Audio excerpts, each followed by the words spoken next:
Hey, it's Pizza Dude, man. We're back to this fucking bullshit. I can't believe it brings you to the very beginning every time. That's just stupid.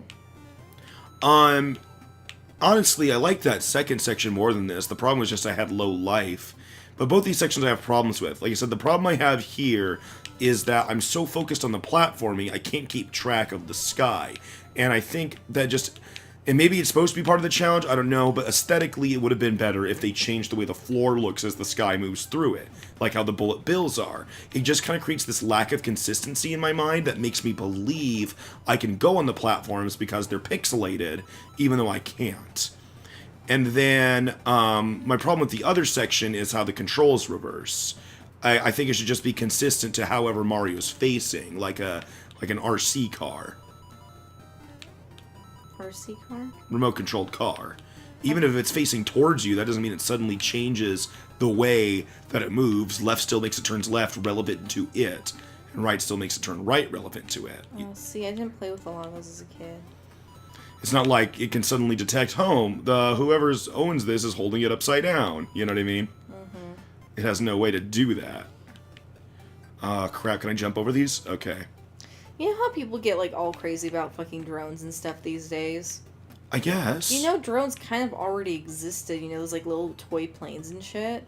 Yeah. Like, why didn't people just consider those drones just because they were, like, made for kids? Someone could put a fucking camera on I can't that. go either direction. I'm hitting both directions, and the game's just so confused about which direction I'm going, it just made me not move. You know that the design is flawed when the game itself is confused. What? I outran the sky. You outran the sky. That's a weird term out of context. My god. I don't know if I can... I mean, I'm gonna beat this, but it's gonna take some time. I might have to actually speed up some sections in the recording. This is nuts. I'm gonna go get some pudding. Right now? Yes. Okay. It only takes like 2 seconds. Alright, I'll start counting. Don't you dare count. From the time you get up from the couch. You know I'm lying. Yes, I do. 1 Mississippi, 2 Mississippi. Oh, Isaac. 3 Mississippi, 4 Mississippi. I got tripped over stuff.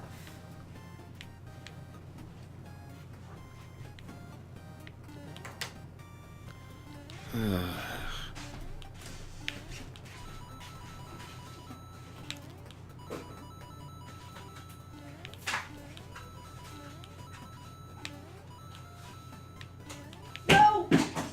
Damn it! I can't believe I made that. I'm down a life, though. Ooh, I almost ran right off. I guess I just gotta be patient here. The problem is I can't be patient when there's fuzzies. And I don't always know which direction the game's gonna let me go. See, I'd love to just stand right here, but if either of those fuzzies get in my way, I really can't. Okay. Hup. Alright, the game let me go that way. Hup. Okay. Nope, the game suddenly reversed my direction. Right when I was at the warp pipe, the game was like, nope, now you're going left instead. God fucking damn it. I was right there. I was running towards the warp pipe, and then the game suddenly switched directions on me. How am I supposed to know when the controls are suddenly going to decide to switch on me? I have no way of knowing. You want some chocolate pudding? Not right now. But you're losing control of your life. That's a Rugrats reference for anyone who doesn't know.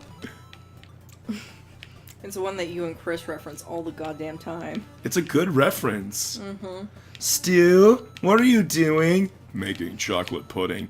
It's 2 o'clock in the morning. Why on earth are you making chocolate pudding? Because I've lost control of my life. But it's so relatable when you're an adult. Here you go, Angelica. Here's your chocolate pudding. Oh, that's okay, Uncle Stu. I'm not hungry anymore. So why was Angelica staying up until 2 in the morning? Basically, Stu and Dee Dee were giving everything she wanted because she accidentally broke her leg under their care. Oh, so they decided to spoil her. the thing was she was faking it all along. What a fucking bitch. And She the was doctor, the worst character. and the doctor that diagnosed her with a broken leg accidentally mixed up her report with a football player. Oh. My poor football player. Yeah, basically the doctor told him, oh yeah, your ankle's just sprained, and sent him on his way.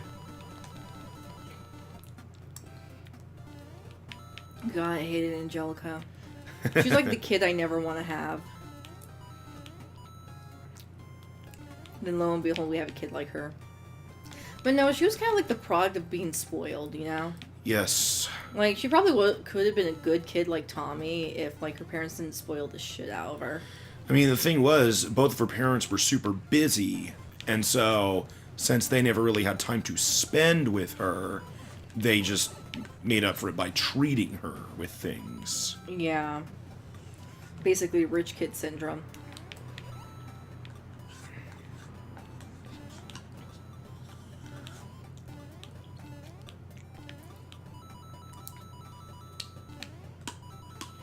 It is funny looking at some of those cartoon characters as an adult. Like, I just never thought about it as a kid, but like, Helga's parents have a really unhealthy relationship in Hey Arnold. Yeah. And her mom's an alcoholic. No wonder why Helga turned out really weird. I never got that whole, yeah, Helga's mom's an alcoholic thing until I was an adult. I'm like, oh, yeah, she is. Okay, maybe the screws help me indicate when they change. Ugh.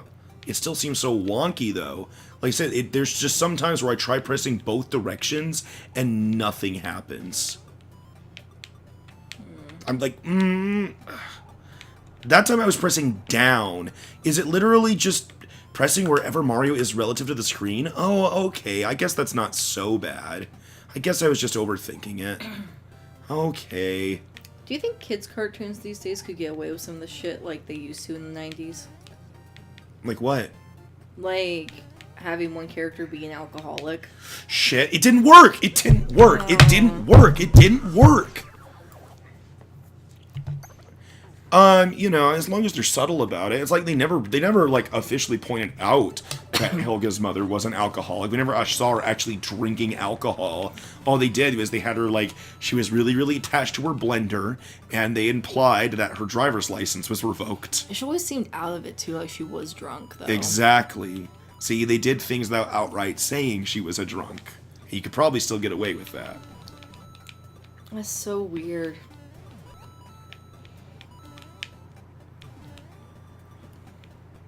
But I mean, they also implied that, hey, like, Arnold witnessed a man commit suicide, too. What? Like, the bird thing? The dude with the birds on the roof? What are you talking about? He flew off with his birds. Oh, really? Yeah. I thought that was, like, implied that he committed suicide. No! He just literally flew off with his birds. Oh, that's not as dark as I thought it was. No, he attached a bunch of pigeons to his coat with strings, and then they flew and carried him with them. Sure that wasn't Arnold, like, hallucinating that to deal with the fact they witnessed someone kill themselves? I think that's a fan theory. It's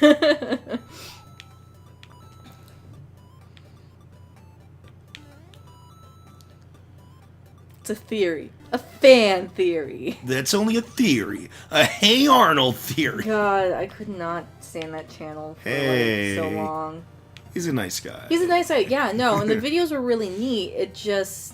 You know what? It's the same formula. It's not my cup of tea, to be honest. I mean, like, if it's that's a what... little too showmany for me. God, this part is really fucking dumb. I'm not even angry. Like, Rosie can see, I'm smiling right now. This part... No, you'd know if he's angry. This part is really, really fucking dumb. No, it's just, this part is badly done. That's all there is to it. Like, it's a cool idea, but if you don't have the control scheme to make it actually good, don't do it.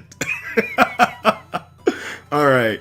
What were we talking about again? We were talking about Pigeon Man. Film theory dude. Oh, right. Like, his Matt videos Pat. are good. His videos are good, and they're entertaining. I've always been more into people who are really, really, like, just sincere and genuine about the things they're talking about. And to me, Matt Pat is someone who's more of a showman. Nothing wrong with that. It's just not my favorite. It's why I've always preferred people like Nintendo Capri Sun over people like Markiplier. Yeah. Because Markiplier can do both, but he feels much more showman-y to me. Yeah. So there are sometimes I alright. really enjoy Markiplier, and there are sometimes where I'm like, this episode's a little too showman-y. I mean, you kind of need all types of, like... Well, exactly. entertainment. Like I said, there's absolutely nothing wrong with the way they do videos. It's just not my favorite format. That's all. Exactly. Like... They both make really great videos. Like, I don't have a foot fetish, but if someone else did and they're cool with it, then cool with them, I mean... At least I haven't gotten a hit this time, so I can take hits. Jesus. Oh. I really like this tea I have. Good. It's a very tart, fruity tea. Good. Okay. I'm gonna try this again. It just, around here, it just suddenly makes me go left while I am jumping right.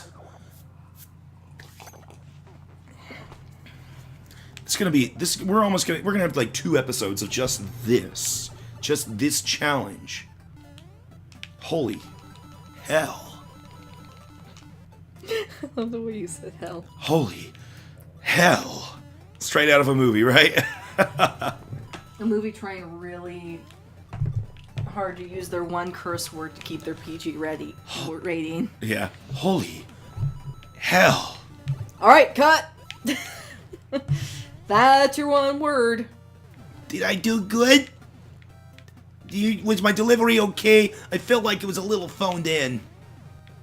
What are you referencing? I don't know. I'm just making shit It up. sounds like you were referencing something. Oh, you know what? I think I was referencing, Thumper from Bug's Life. During the, okay, do you remember Bug's Life? Yes, I do. Do you remember Thumper? Which one? He was the grasshopper that all he could do was roar. He was just a monster, basically. Oh, yeah. And then they had the, when Pixar used to do bloopers, they had a credit sequence with him being like, I'm sorry, I'm just not sure I'm getting the right inflection here. Wait, maybe if I build up a lot of spit. Yeah, okay, let's do this one more time.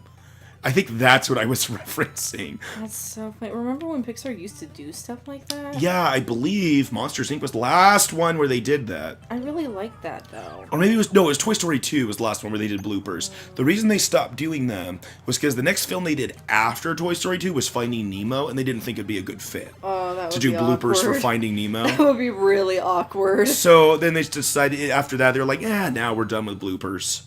Oh, but that was really cute. They were. I really liked their bloopers. I think, like, there were some movies that would have done well with it, like Cars. Yeah, Cars would have been good with bloopers. I think Incredibles would have been great with bloopers. Oh, that would have been amazing. Inside Out. Oh, yeah. When did bloopers ever become, like, a popular thing, though? Because I remember, like, for a while... It almost felt like Pixar popularized them, but I don't know if that's the case. But you're right, a lot of films started showing, like, credits bloopers or post-credits bloopers. Mm-hmm. I'm not sure when that became a big thing, like you said. And, like, what movie started it. I remember experiencing it with Pixar, but that doesn't mean they were the ones who started it. No, because they were probably parodying it. Well, right, because, I mean, they were obviously staged bloopers. Like, the whole one where they make Stinky Pete fart. Yeah. It's like, obviously. Yeah, that's why they call me Stinky Pete. Woo-wee! I am, like, cleaning out that first section now. Like, no problem. I have not cut any footage yet. This is all still me doing it live. But, like, Jesus Christ. Okay, do you see how it was clearly running right there? I couldn't see a thing because I was drawing. I was clearly running right. I was holding left to achieve that. Just so you know, audience. You know, this would drive me fucking nuts. This is driving me fucking nuts, Rosie. I know, but think of it. You're someone with, like, normal coordination skills with your rights and your lefts. Think of someone who, like, is fucking dyslexic trying to do this shit. This is going to be my last attempt in this video, and then I guess I just have to start the next video with my successful attempt of this. Because I started this challenge last video, and now this is going to be a whole video of nothing but this challenge. And I might not even succeed. It's like, it's not even a matter of it being challenging. It's just not programmed well. That is all there is. I don't think I'm going to be convinced otherwise, unless it turns out like I'm controlling it wrong. I thought maybe it was all just, you know, rotary. Like if I move the joystick in the way that like the circles move, it'll work. But that doesn't work either. It's not consistent. It's not consistently working. Like sometimes it works and sometimes it doesn't. It's a matter of this level not working. That's what it is. 10 out of 10.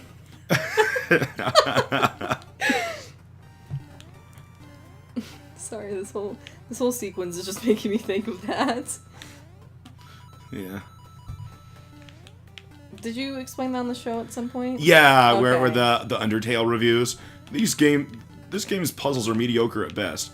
10 out of 10. The one big problem with this game is how the jokes last a little too long. 10 out of 10. I really hope I get it this time. I'm so close. I just have to get past that. Okay, no. Fuck this shit. I'll see you guys next time for the successful attempt at this.